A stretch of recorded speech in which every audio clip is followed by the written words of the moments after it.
चाकणची traffic समस्या ही नित्याची झालेली आहे। या चाकणच्या ट्रॅफिक समस्येमुळे अनेकांना आपले प्राण गमावे लागलेले आहे। काही कंपनीचे कामगार असतील त्यांना देखील घरी जायला 2-2, 3-3 तास लागतात, अशी ही चाकणची भयानक अशी परिस्थिती आहे। अनेक आजी खासदार, अनेक आजी आमदार, सगळेच राजकारण्यांनी फक्त जनतेचा वापर केला, दिशाभूल केली, मात्र हा प्रश्न अद्यापर्यंत कोणीही सोडवलेला नाही।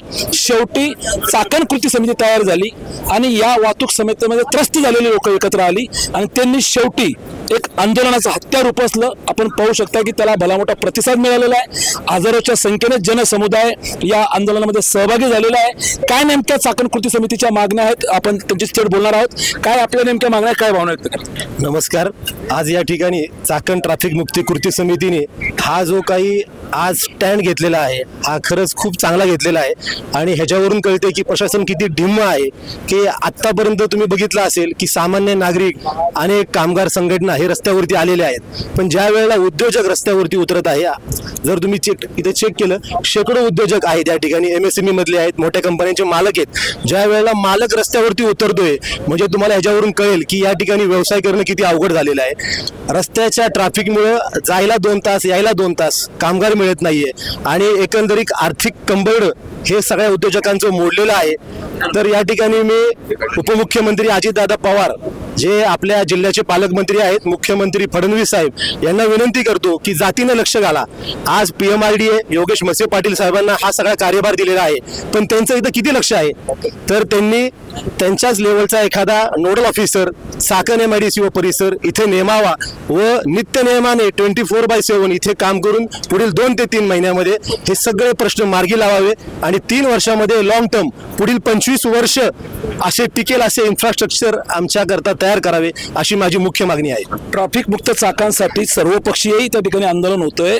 काय सांगाल की एकीकडे चाकणचे भूमिपुत्र आलेले आहे, इंडस्ट्रियल आहेत, राजकीय लोक आहेत, सर्वपक्षीय आहे, काय भावना व्यक्त करा, काय मागणी? मुळात असं आहे की चाकणची MIDC ही जगाच्या नकाशावरती या ठिकाणी आलेली आहे। आपण जर पाहिलं तर औद्योगिक हब म्हणून जगामध्ये या चाकण शहराकडे पाहिलं जातं। चाकणच्या आजूबाजूला इतक्या मोठ्या प्रमाणावर इंडस्ट्री आपण आज जर पाहिली तर उभी राहिलेली आहे, पण ती इतक्या मोठ्या प्रमाणावर इंडस्ट्री उभी राहिली असताना तिला जे इन्फ्रास्ट्रक्चर या ठिकाणी हवं होतं, म्हणजे उदाहरणार्थ गेल्या अनेक वर्षापासून आपण जर पाहिलं तर दिवसेंदिवस कंपन्यांची संख्या आपल्या भागामध्ये वाढत आहे, पण त्या प्रमाणात मात्र रस्ते वाढत नाही। ही खऱ्या अर्थानं आपल्या भागाची शोकांतिका म्हणावी लागेल।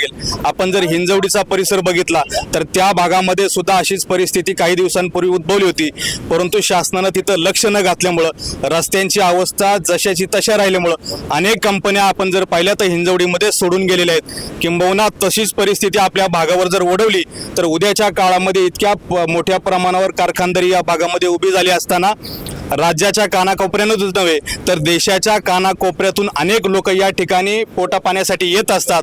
त्यामुळे हा प्रश्न अत्यंत गंभीर असून शासनानं लवकरात लवकर या विषयाचं गंभीरता ओळखून या विषयावरती मार्ग काढण्यासाठी माननीय अजितदादांनी या ठिकाणी खरं तर पुढाकार घेतला होता, परंतु परत ते त्या ठिकाणी थांबलेले आपल्याला दिसतात। माझी देखील इथं उपस्थित सर्व आमचे भूमिपुत्र असतील, चाकण MIDCतील अनेक कंपनीमधले सर्व माझे सहकारी असतील, कंपनीतले कामगार असतील, अधिकारी असतील, मोठ्या प्रमाणावर या ठिकाणी उपस्थित आहे।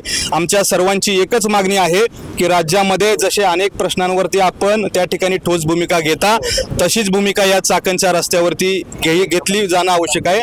अन्यथा येणाऱ्या कालावधीमध्ये हे जन आंदोलन हे मोठ्या स्वरूपात उग्र होईल आणि उद्याच्या काळामध्ये हा प्रश्न अधिक गंभीर होत जाईल।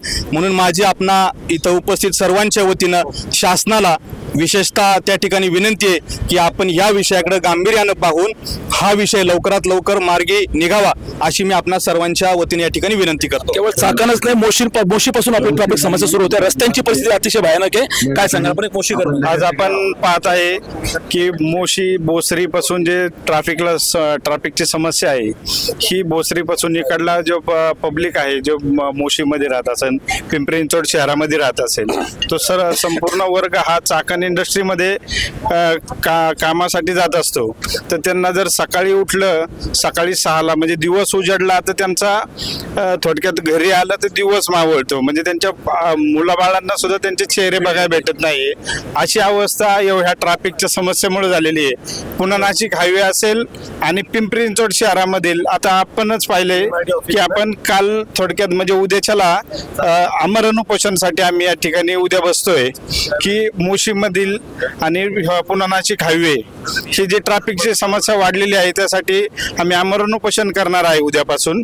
तर हे जे तुम्ही चाकणकरण आणि इंडस्ट्रीज जे लोक असतील यांनी जो स्टँड उचललेला आहे यांना आमच्या मोशीकर असतील पिंपरी चिंचवड शहरातून इथून पुढे सुद्धा ह्यासाठी भरपूर आम्ही सपोर्ट करू आणि तुम्हाला सर्वांचं धन्यवाद. वाहतूक समस्या ही केवळ फक्त कामगारांची नाही तर अनेकांना ॲम्ब्युलन्स सुद्धा जीवही गमावा लागलेला आहे. लोक प्राणगत झालेले आहेत. डॉक्टर आपल्याला समजतो, डॉक्टर तुम्हाला स्वतः याच्यामध्ये उतरावं लागले, काय बनवू? चाकणमध्ये 350 पेक्षा अधिक डॉक्टर आयुर्वेदिक व्यावसायिक आहे, 50 पेक्षा जास्त हॉस्पिटल्स आहेत. त्या ॲम्ब्युलन्स सेवा देताना इमर्जन्सी पेशंट जर जुन्नरहून निघाला किंवा आंबेगाव तालुक्यातून निघाला किंवा चाकणमधून निघाला तर केअर जे हॉस्पिटल आहेत प्रत्येकाला वाटतं पिंपरी चिंचवडमध्ये जावं, पुण्यामध्ये जावं. तर ठिकाणी पोहोचण्यासाठी जो काही 1 तासाचा कालावधी तो 2-2.5 तास 3 तास लागतात. तो गोल्डन पिरियड असतो कुठल्या पण ऍक्सिडेंटमध्ये किंवा ट्रॉमा पेशंटमध्ये. तो गोल्डन पिरियड जो काही टर्शरी केअरला पोहोचण्यासाठी असतो तो होत नाही. पेशंट कधी कधी ॲम्ब्युलन्समध्ये दगा होतो. डिलिव्हरी जे पेशंट असतात त्यांच्या सर्जरी वेळेवर होत नाही. पुणे आणि पिंपरी चिंचवडमधून जे काही स्पेशलिस्ट डॉक्टर येतात, सर्जन येतात, अॅनेस्थेटिस्ट येतात, ते चाकणमध्ये पोहोचू शकत नाही. ते आता कॉल घेत नाही. त्यामुळं ऑलरेडी चाकणच्या हॉस्पिटल्सच ऑलरेडी याच्यामध्ये ICU मध्ये दाखल झाल्यासारखे झाले, कुठल्या प्रकारची आरोग्य सेवा देऊ शकत नाही. आणि स्थानिक नागरिकांचा, उद्योजकांचा जे काही पेशंट म्हणून जातात त्यांचा उद्योग क्षेत्र, वैद्यकीय क्षेत्रावरचा विश्वास हळूहळू कमी होत चाललाय कारण की ट्रॅफिक समस्येमुळे. आणि ह्या सर्व प्रशासनाने आपल्या सर्वांना अक्षरशः आजारी पाडलेलं आहे. मानसिक आरोग्य, शारीरिक आरोग्यामध्ये आपण सर्व दाखल झालो आहोत. तर लवकरात लवकर अमेरिका ही श्रीमंत काय तर तिथले रस्ते चांगले आहेत. रस्ते चांगले असेल तर तो श्रीमंत समजला जातो. जॉन केनेडीचं वाक्य आहे. त्याप्रमाणे एक टाइमलाईन आपण सरकारने द्यावी. त्या टाइमलाईन मध्ये या चाकणचं पूर्ण इन्फ्रास्ट्रक्चर, जसे सर बोलले अक्कलकोटे सर, की एक टाइमलाईन देऊन इन्फ्रास्ट्रक्चर एकदम जागतिक दर्जाचे रस्ते या ठिकाणी पाहिजे, तर ही MIDC वृद्धिगत होईल आणि सर्वांचे आरोग्य आणि उद्योगधंदे सुधारतील. जे औद्योगिकरणाला कळतंय, जे डॉक्टरांना कळतंय, ते ढोंग घेऊन झोपलेल्या या राजकारणालाही कळतंय. परवा दिवशी डॉक्टर आपण अमोल कोल्हे यांच्यावरती बोललो होतो. तर अमोल कोल्हे जर आपल्याला बांधाला बांध नव्हता, अमोल कोल्हेने जी भूमिका मांडली होती की चाकणकर या ठिकाणी आंदोलन करणार आहेत, ते पाहिल्यानंतर त्यांनी त्यांचा व्हिडिओ प्रदर्शित केला होता. त्यामुळे आपण आपली भूमिका जर स्पष्ट केली होती. खरं तर आजही आपला आवाज या ठिकाणी याचं कव्हरेज करत आहे, कारण सर्वसामान्य समस्या आहेत आणि ट्रॅफिक मुक्त हे चाकण झालंच पाहिजे असं आजचं हे जनाक्रोश आंदोलन आहे. याला देखील यश मिळते. हजारोंच्या संख्येने ठिकाणी जनसमुदाय उपस्थित आहेत. कॅमेरामॅन बंद शिरवालचा मी अतुल परदेशी, आपला आवाज, पिंपरी चिंचवड.